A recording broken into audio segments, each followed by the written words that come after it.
दुनिया में कई ऐसे योद्धा हुए हैं जिनका नाम इतिहास में हमेशा हमेशा के लिए अमर हो गया है।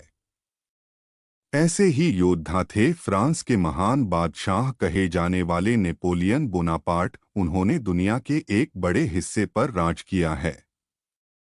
15 अगस्त 1769 को कोर्सिका द्वीप के अजाचियो में जन्मे नेपोलियन बोनापार्ट के बारे में ब्रिटेन के महान योद्धा ड्यूक ऑफ वेलिंगटन ने कहा था कि युद्ध के मैदान में वह अकेले ही 40,000 योद्धाओं के बराबर हैं। एक आम आदमी से बादशाह की गद्दी तक का नेपोलियन की जिंदगी का सफर बेहद ही दिलचस्प रहा था। आइए जानते हैं नेपोलियन बोनापार्ट के बारे में कुछ ऐसी रोचक बातें जो शायद ही आप जानते होंगे। नेपोलियन बोनापार्ट को इतिहास में दुनिया के सबसे महान सेनापतियों में गिना जाता है।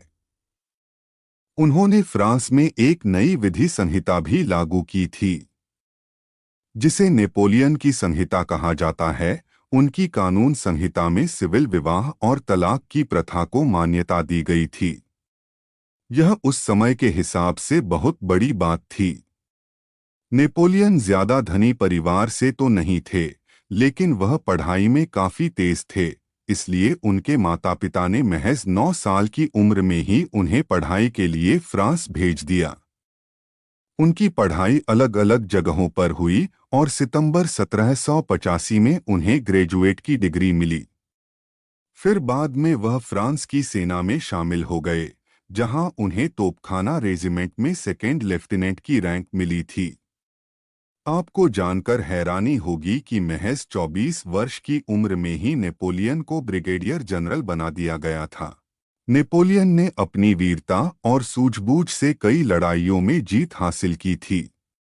उन्होंने सेनापति के तौर पर फ्रांस में सबसे ताकतवर सेना भी तैयार की, लेकिन बाद में कुछ ऐसे हालात बने कि उन्हें फ्रांस के बादशाह का पद संभालना पड़ा। वर्ष 1804 में उन्होंने पोप की मौजूदगी में खुद को बादशाह घोषित किया था।